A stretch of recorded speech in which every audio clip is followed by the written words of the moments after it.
All right. So I think that we're recording. So Beth All right. DeLaForest here with Aspire Insurance Group and dogoninsurance.com. And we are starting a conversational series about what is a responsible dog owner. I feel like this is a term that's thrown around a lot. And we have a responsible dog ownership program that ties into the dangerous dog statute. And so I just kind of felt like this is worth some conversation because I feel like the definition of what is a responsible dog owner can vary a lot depending on who you're chatting with. And so I have collected a handful of people that I trust and hold in high esteem to just have a really simple conversation of, in their experience, what would they define, how do they define responsible dog owner, and why. So today I have with me Emily, it is Randolph now, right? No, Hansen Hansen. now. Emily prior, Randolph, now Yes. Hansen. I think like on your profile, it's like both in there. And Yeah, so yeah. they're both in my head. And you have had a really awesome journey in the dog rescue training world. So will you share a little bit about that your journey? So I always Sure. like to say in moments like this when I'm talking to people, it's not, it's good to share a little bit about your journey, not to impress people, but to impress upon people that you're speaking from a place of from knowledge and hands-on versus just someone who's has a random opinion. So tell Sure. us a little about you. So I started my kind of world in the dog world, obviously, as a child. I've always been a dog fan, but as I grew up, I got into animal rescue.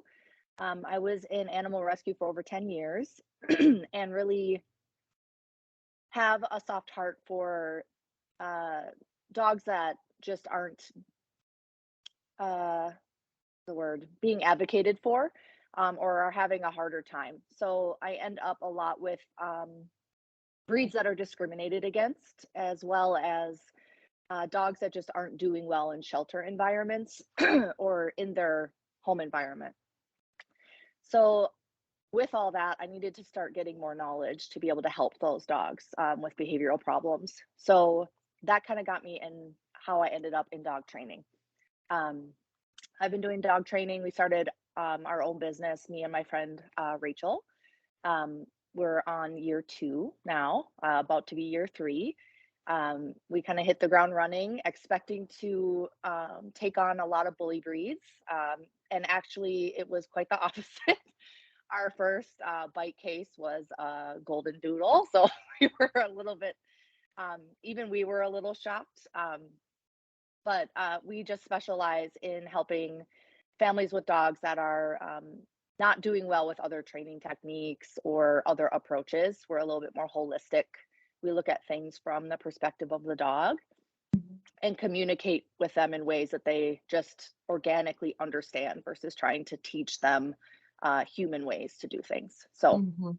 that's kind of my shtick. Yeah, I love it. And I love that the journey starts in rescue because that's where my journey started. And then how it organically, for me, it morphed into like doggone insurance where we're doing advocacy and like Hmm. with insurance and no breed discrimination and for dangerous dogs to find a way to get the designation removed eventually so it's not a life sentence or a death Hmm. sentence or whatever, however you want to phrase that. But similar to you, like your rescue kind of pointed you in the training direction. So it's fun to see what I births from that, right? I feel like rescue is unfortunately just like a never ending state of being reactive Yeah. and last minute things. And I'm a planner and I like to be proactive. So I was like going insane having to be in that state all the time. It was very frustrating. Yeah. So I feel like a lot of us that kind of morphed out. I mean, I still foster dogs and I still help rescues. We work with them quite a lot. They're our main clients, honestly. Mhm. But it's like in order to stay sane, I had to like have some kind of control over how I was helping the dogs in need. So I feel like a For lot of sure. us end up doing that. Yeah, it's true. I feel like there's a shelf life from like a heart perspective too, where Yeah, you're like, it's a okay, lot. yep, It's a yeah, lot. for sure. I would agree. So in your experience, I was looking through AKC has their Canine Good Citizen program, right? And I was Mhm. looking through that, and it's a great program. I think it's awesome, but I feel like it's so much more forward. Like it's so much like there's a lot behind that needs to happen before you can become a Canine Good Citizen. So I don't even feel like that defines where the responsible ownership bar should be. Yeah. So tell me how you would define a responsible owner, or what would you look for in describing that type of ownership?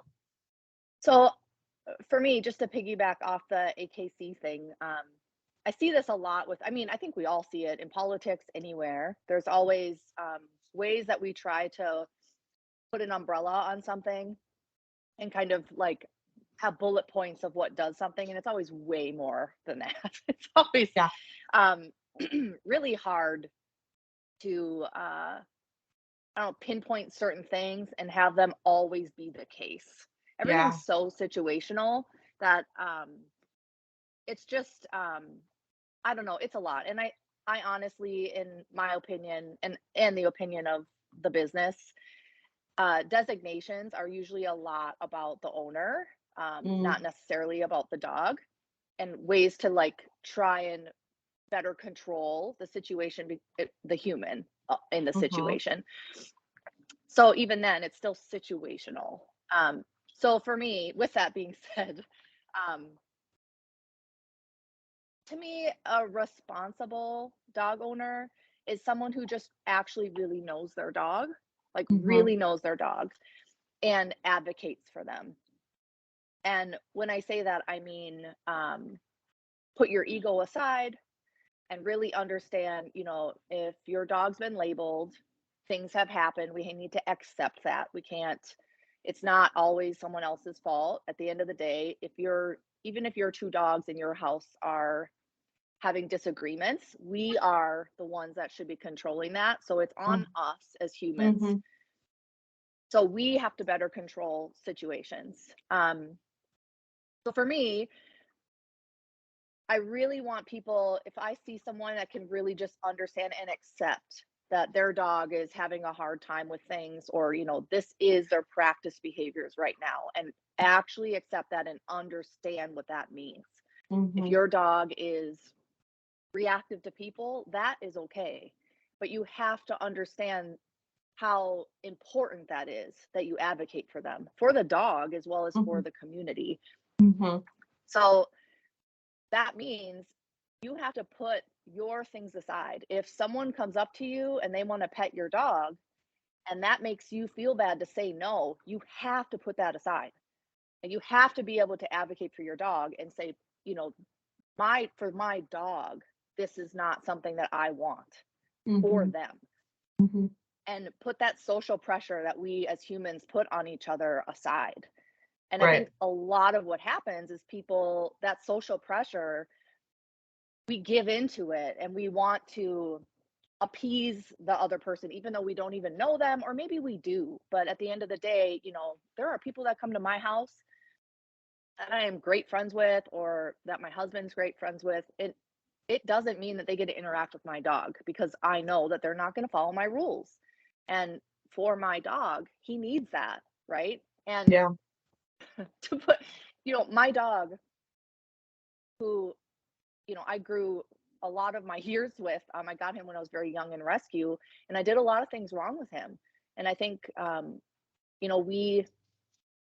we can connect with clients by being realistic about that. I certain training things with him did not work for him, but I came into this. I got a pit bull, and I wanted to be positive only and like gentle, and never have him look like he was mean, because there was all that pressure on me that when you have a pity, you have to have them be perfect, because there's such a bad stigma on them. And that put a lot of pressure on me. I chose to do it, but it wasn't fair to him at the end of the day. And the things I did with him didn't work for him as a dog. And for so long, I was advocating for the breed in general and saying, all dogs are individuals and they're unique. But then I was like, but one training technique we must use on all of them, which was so unrealistic at the end of the day. Right. I finally realized that, like, yes, if they're unique, then what works for this dog is what I need to do. And I had to let go of what I thought would be better or look better for him. Mm-hmm. And for me, that was something as simple as he wore a halty over his nose, but people thought it was a muzzle. And I Yeah. felt bad about that. And I had to let that go, because at the end of the day, what was better? Him walking nice on a walk, or him screaming and Yeah. like flying in the air because he saw a squirrel? Like, that was more frightening, even though like he didn't have something on his face. Right. And I had to just let all that go. And I had to Mm-hmm. let go of, I had an idea in my head that he was going to be this like big social figure, and he really is. He's got a great following and people adore him. They buy shirts with him on it. They they love him, but he grew up going to social outings and being a public, everyone came to him, and that really imprinted unhealthy habits on him, to think that, when he arrives somewhere, everyone, like, he's the center of the universe, and that is not accurate at all. Right. But I did that. I put that on him, and he wasn't the dog for that, right? Right. It wasn't realistic. So I had Yeah. to put that aside and know who he was. And he's AKC. We went through the whole good citizen thing, and he was not a good citizen. Like, after that test, very quickly things can change. He got older, Yeah. and he had a really hard time. He loves people, but he does not like dogs. And I had to just accept that's who he is Yeah. and manage that, like, appropriately advocate for that for him, and put what I wanted aside and do what's best for him. Yeah. I think care is really important in there. If you're a responsible dog owner, you'll advocate for your dog, but you'll also like take care of them as far as their health, right? Like, Mm-hmm. that's really important. We need to make sure that they're healthy. We need to make sure Mm-hmm. that we're feeding them good foods. We want to make sure that they're not overweight or underweight. That is Yeah. not good for them. That's going to impact their behavior. Mm-hmm. And we need to fulfill them as who they are as a dog, right? So Right. that means, not just hanging out inside and lounging on the couch, right? We need to really like tap into what makes them drive. And for me, that's why I love working with dogs, because I want to be able to help them do and feel the way that they should as dogs, right? If I have a herding breed and I can go bring them to go herd some sheep, there's nothing better than that. Vixie Vixie heard me say herding. She's like, The little where are we corgi. going? That's really important to me, Yeah. and I think just making sure that they're safe.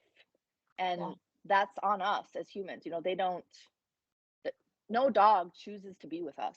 We choose them, and we put them where we live, and Yeah. they're stuck there. So, Mm-hmm. the best thing we can do is just kind of see them for who they are and just keep them safe.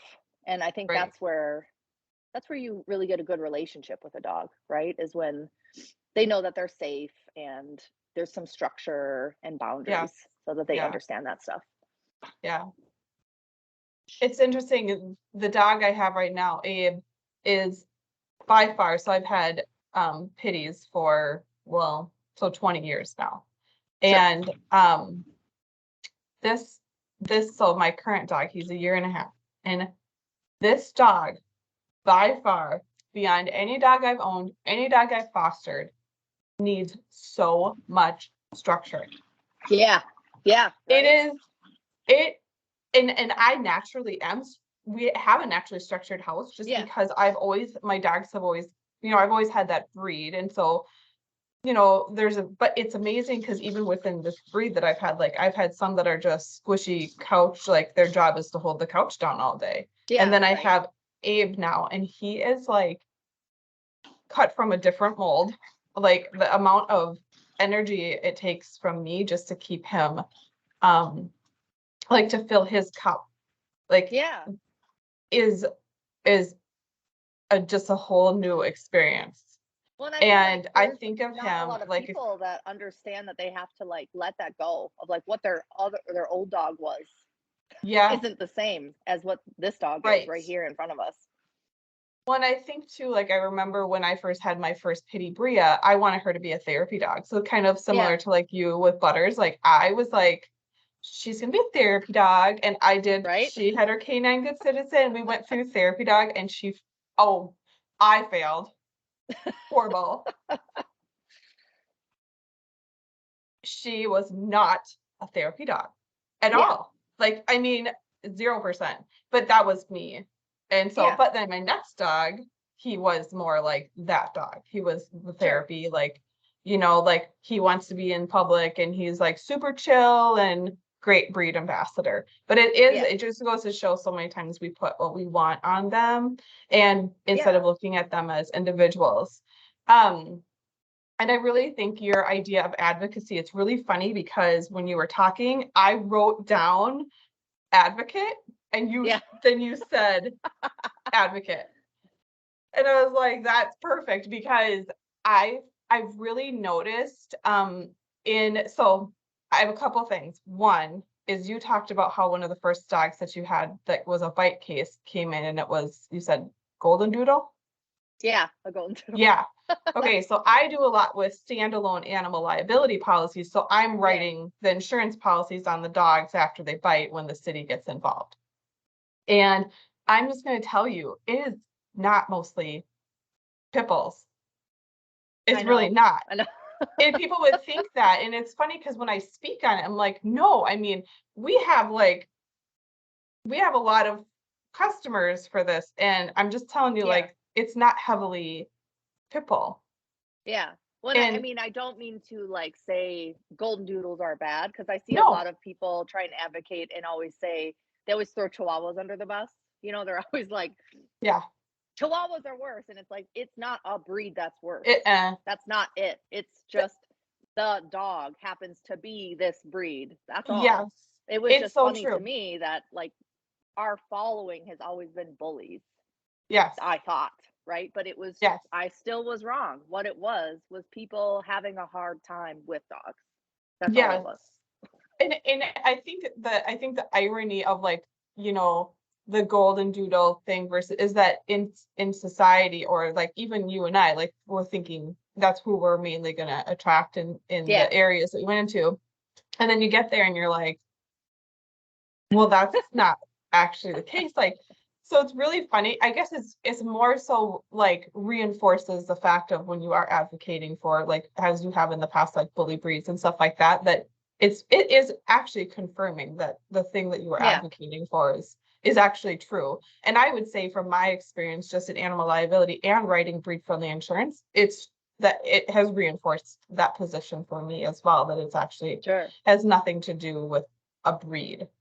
Hmm. Um, the other thing that you hit on was kind of expectations. Like what I really run into, and I think this happened a lot over COVID because there has actually been in the insurance world, there's been an uptick in bites since COVID when everybody got the Sure. COVID dogs, right? So you have a lot of first time dog owners entering into dog ownership in kind of an ideal like time where everybody's at home and they have Hmm. time with their dog and that type of thing, but we're not set up for then like what happens when everybody goes to back to work Yeah. and how to properly transition because these dogs who probably didn't have very good boundaries and all different kinds of things, right, didn't have structure, Hmm. um are now forced into this whole new like work life pattern and flow, and if you're a first time dog owner like or have had maybe an experience with dogs in the past so you didn't really have to have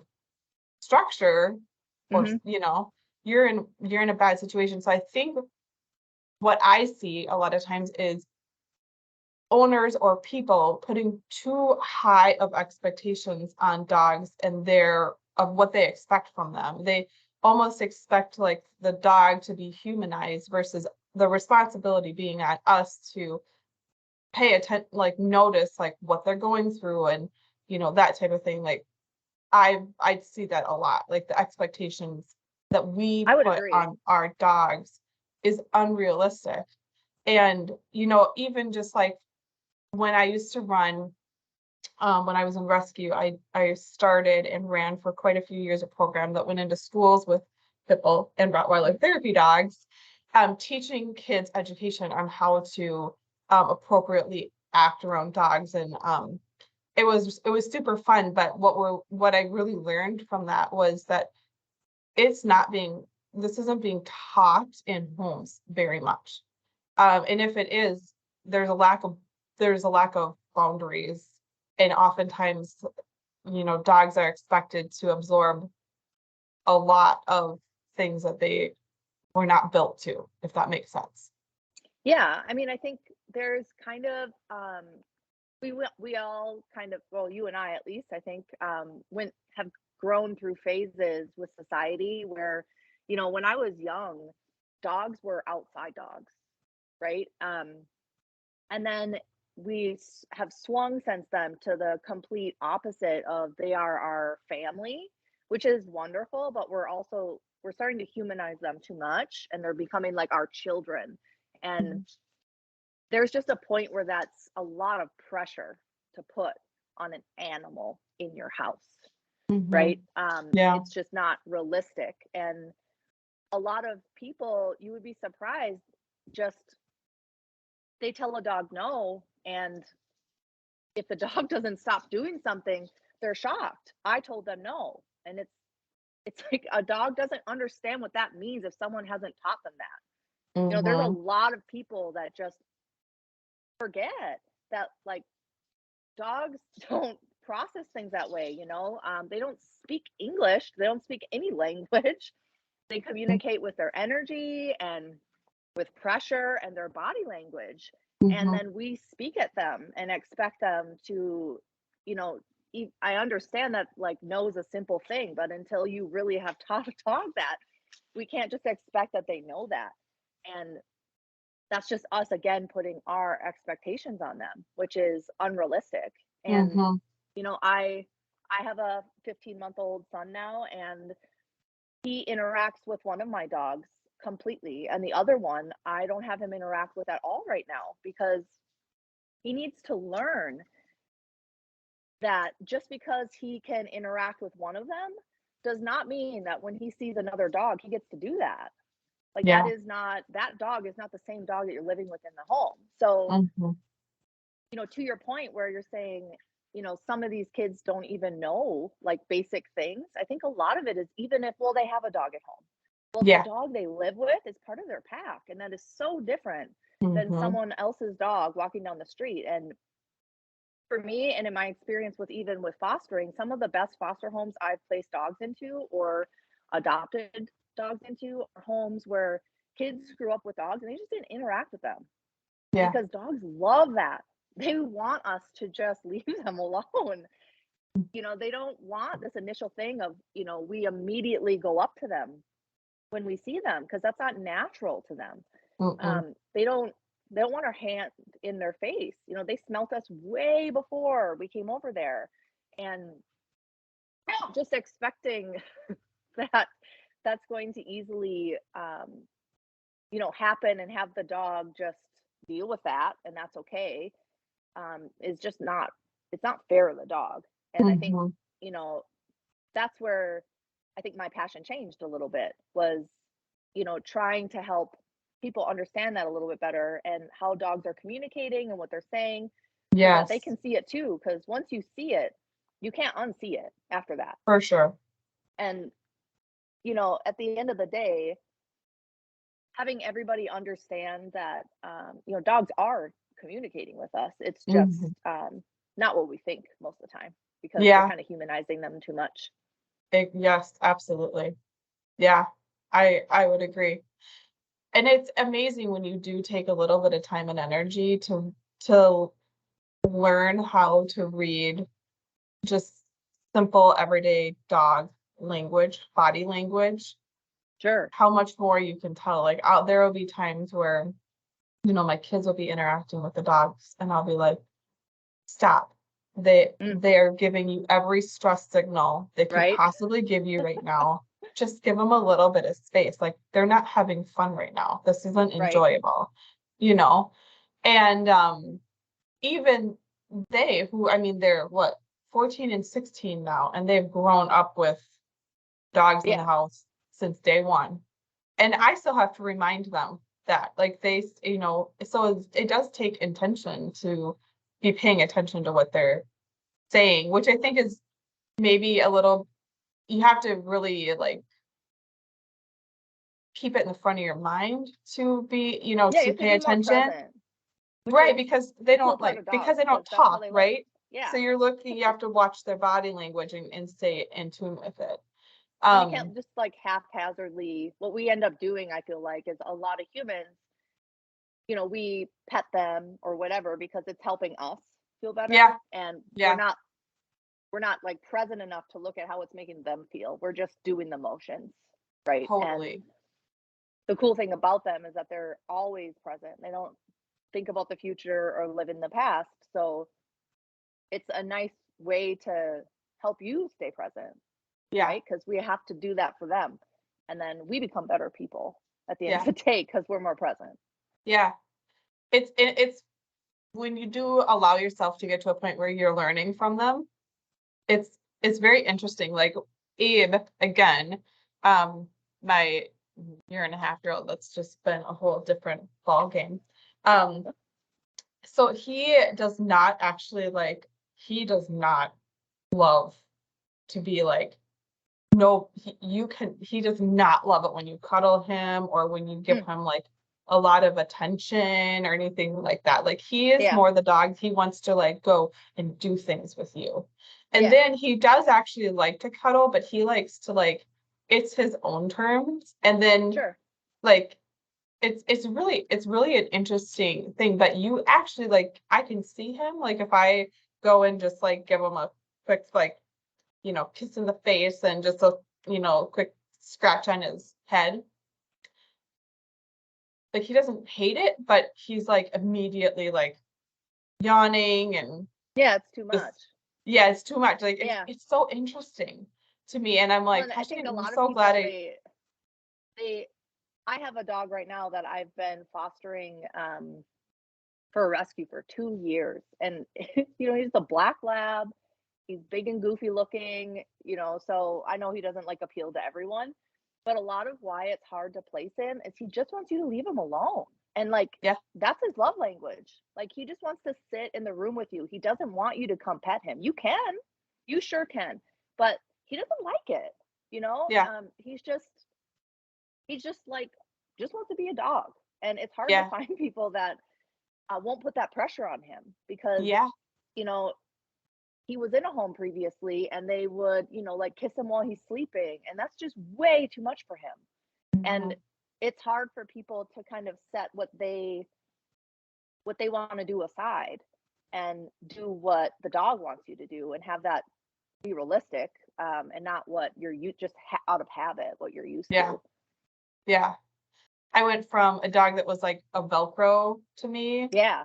like touching, to Yeah. this, and so it's been really interesting. But the funny thing is it's been like that since day one, Mm. and with him, and like it's just who he is. He's also weird in a way. Like if there's I will never exit a room without him immediately by my side. So he wants to be there, Yeah. right? Yeah. But he just doesn't want to like be super touchy during. But if you want to go do stuff together, and then I want to go do all the things, but just don't touch me when I'm Well, yeah, the at pressure is not on it's him then. The pressure is, the social pressure or whatever you guys are doing yeah, together.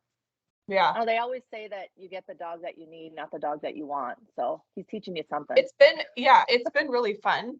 There are times where I'm like, oh my gosh. And I'm like so glad that I crate trained Yeah, right. because I'm like, there's probably been a few times where that kennel has saved both of our lives because he just pushed me to like beyond. Yeah. And like I used to when I was in rescue, and I don't know if this is your experience too, but I used to feel really guilty about crating for Oh, a yeah. little bit longer periods of time. And as I kind of have discovered other worlds of like, there was a little bit of time where very short amount of time, where Abe was showing and he's neutered now. Mm. And for everybody's well-being, because he's extra spicy. And I was like, I think he would actually be happier himself if he was neutered, because he was Yeah. just has that extra Too much intensity to affection. him. And so, and it's funny because when I'm in rescue world, which is the vast majority of the time of my life, which I'm super passionate about, it was almost like creating was looked a little bit down on for longer periods of time. But then you get into the show world, which is not really my scene at all. I learned that pretty quick. It's just that it just doesn't hit a passion Sure. spot for me. But in the short amount of time, we're talking less than a year that I was, exploring that, that creating is like, that is just like a normal, like, Yeah, a lot of thing. dog sports and stuff like that, they all, if the dog's not doing something, they're created and they're just Yeah. fulfilled a different way. But But I they're mean, I think, just as happy and fulfilled. Like when I'm well, looking at, yeah, and I'm like, as if that stint only served the purpose for me it actually came at the perfect time, because I was feeling really guilty about, if I would have to create even just oh, for my sure. own mental health sometimes, because he Yeah. was just like, so it was like having like 5 toddlers and a dog. And but then when I saw that, it was like, oh my gosh, all of a sudden it was like my whole perspective changed. I'm like, that's a wrong, It's funny how, you like, don't want your dog in a crate community, 23 hours a day. I'm not saying that, but I'm just saying, like, yeah. creating your dog overnight, or knowing that it's safer for them to be in their crate if you can't have your eyes on them because they're naughty, Yeah. like, so what are your thoughts on crating? I'm a huge advocate for crates, especially, obviously in the field that I'm in. If your dog, if you can't be keeping an eye on what's happening and you're having problem behaviors, it's not fair to correct them for what they're doing if you let them practice it all day, Mhm. right? And again, I'm just going back to being what's fair to the dog. It's To me, I'm always going to advocate first that whatever behavior you're having troubles with is coming from how you're living in the house. Mm, It mhm, always is coming from that. Um, mhm. there could be things, other factors that, dog aggression, sure, but we're doing things in the house that are not helping that we have to change Yeah, so that we are consistent and clear and fair. yeah, There's there's plenty of people that will say if you're walking on your dog on a leash and they're reactive to other dogs, you just correct them for that. yeah, And um, I'm not knocking that at all, but for me, if they're we go into the house and they're allowed to sit on the couch and bark out the window all day while you're not there, what's different about that? yeah. Right? They're being reactive all day long. And then Mhm. for your 1 hour walk, they're not allowed to do that. But all day long they are. Like, what is that telling them? That is so confusing. And, Yeah, it's just also if you think about their state of mind that they're in while they're sitting there doing that all day, um, I wouldn't want to live like that at all. no, I would much rather be in my bedroom, napping yeah, in my bed, in my relaxing zone, right? yeah, So, I think kind of you talked a little bit about how like COVID dogs have, this is a lot harder right now. And I think, you know, just to add to that, a lot of people got dogs when they were really freaked out, right? Like we didn't know mhm, what was happening. Was the world ending? No right, one understood.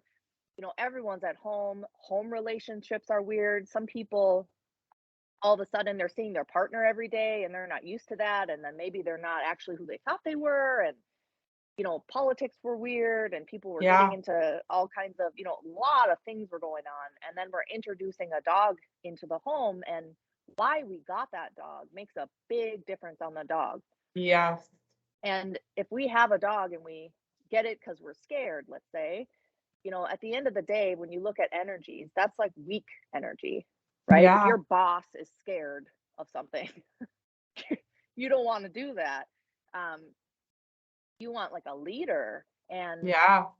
it's our first imprinted thing with them. And then how Yes. we act with them is obviously going to be affected by that.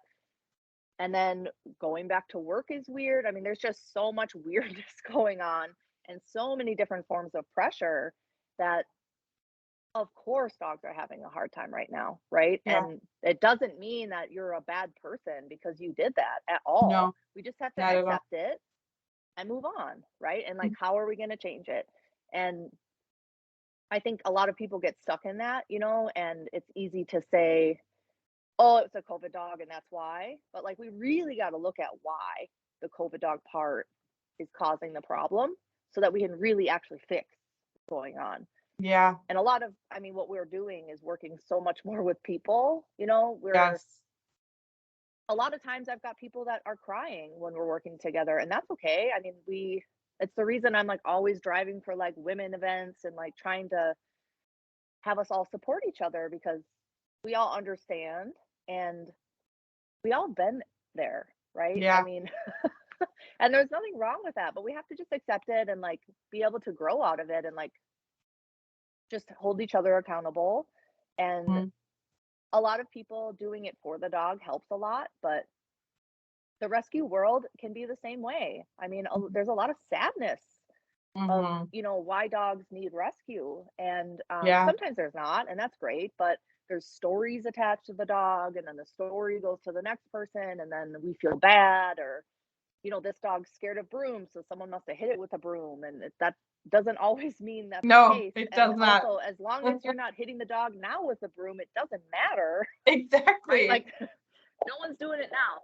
So there's just a lot of, it's hard to be in rescue and to not feel bad. I mean, there's horrible things that happen, and you take that Yeah. dog in, and like, you have to really check that stuff at the door and be with the dog now and just do what they need for you to help them. And not, Mhm. the more you live in that story, the more you're making that the reality for that dog still, and For that's sure. not fair. Or using it as But an excuse for behavior, yes, right? yes. Yeah, Like, which is, I mean, just that's never going to get you anywhere, right? At no. the end of the day, that's um, I'm not saying that like COVID people, like COVID dog owners or rescue people are doing the wrong things. A lot of people don't No. know any better. But it's also just, it's a whole community of people doing really hard stuff, and usually on a volunteer basis, right? So they're Mhm. taxed already and Right. they're trying to make such a difference. And it's just, you're in like just engulfed in all of this sad stuff and stress, right? Yeah. And it's it makes sense that then of course you get the dog and you want to make it sleep in your bed because that Mhm. will make you feel better about the situation.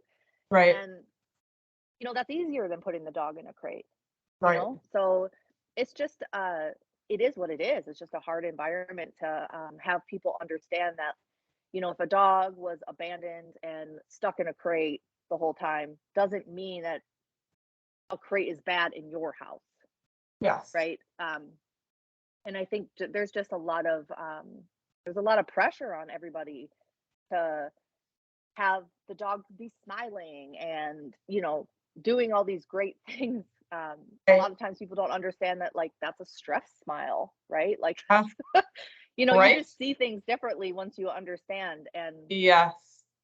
it puts pressure on these people too that they need to like, I don't know, make this every dog have this, go out and get a pup cup and go to breweries and, all these things instead of, living in a basement where they were Yeah. before, where like that might be way too much for them. Mhm. And then the community wants to see, everyone wants to see this like movie unfold with this dog's rehabilitation. And sometimes it's Right. just not that pretty, you know? No. No. It's Most just more things in life pressure. aren't. Yeah. No, no, it is not. Yeah. Awesome. This is good stuff. Um, yeah, I'm on the same page as you are. One of the things that you said that it popped in my head is to be unclear is to be unkind Yeah. when it comes to dogs. So, and that when you were talking about, being allowed to bark out the window all day, so like really Yeah. keeping your message like simple and clear and consistent and the same. And that's Yeah. it. So that they can understand. Yeah. I mean, once they understand what we want from them, I mean, dogs will walk into a fire with you if you wanted Mm-hmm. them, right? Mm-hmm. They just want to make us happy and they don't know what we want, you know? I heard someone at one point refer to it as like they were at a gas station in another country. They didn't speak the language and they Mm-hmm. had to do the gas themselves and they could not understand the pump. And they're trying to like figure out how to how to do Yeah. it because the Yeah. language was not English. And somebody was honking at her and got out and was yelling at her in that language and she could not understand what he was saying, but she could feel what he felt, right? But she could not understand like how to make it better. And I feel like there's so many, that's what dogs are living in, right? Like they don't they know we're frustrated, but like what do we want? Like Yeah. that's not Mhm. helping. So when you can just show them and be clear about it and they know that like this is what you want and this is what you don't want, they will live in that Yeah, area all for day sure. long, right? I mean, Mm-hmm. it's they just want to make us happy. It's just getting everyone to understand that like that doesn't mean you're like a mean regiment Right. bully in your house because you have structure, you Right. know? For sure. And there's just like I don't know, there's always so many factors of different pressures on us for it. Bully breed, same thing. Like there's just this idea that if you own any kind of breed that's discriminated against, that like they need to be perfect. They better be perfect, and that's just a lot of pressure on people. Like Yeah. a lot. Mm-hmm. There's pressure to I know when I got a bully breed, I had to make sure we had the right kind of insurance. Mm-hmm. If you have to be careful what states you might ever need to move Yeah. to, if you need to travel, which ones you're allowed to travel through. I mean, it's stupid and It's it's stuff so that we stupid. shouldn't have to worry about, but Mm-mm. it is what it is, and that's just it's just putting a lot on people just to simply own a dog. I mean, I I know. have to always be worried if some kind of discussion was coming up anywhere in the state about banning any of the breeds that I own. Mm-hmm. I would need to be involved in that and watch it. And I mean, it's silly that you think that that even has to be a thing in this day and age, but Yeah. it is, right? And it's just more pressure. Mm-hmm. For Everything's sure. pressure. Yeah. Yeah. I agree. And it's pressure when we can speak our language to each other and the Yeah. dogs And can't, we you know what I mean? understand. Yeah, Yeah. yeah. It's a lot. Yeah. It's a Yeah. lot. Oh, well, this has been awesome. Um, Thank you for having a Yeah. Thanks for conversation having with me. me.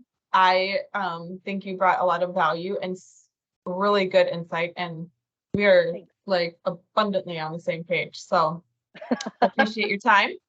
Yeah. And Thanks. yeah, so for more information on Emily and Follow Me Dogs, I will post her information in comments. So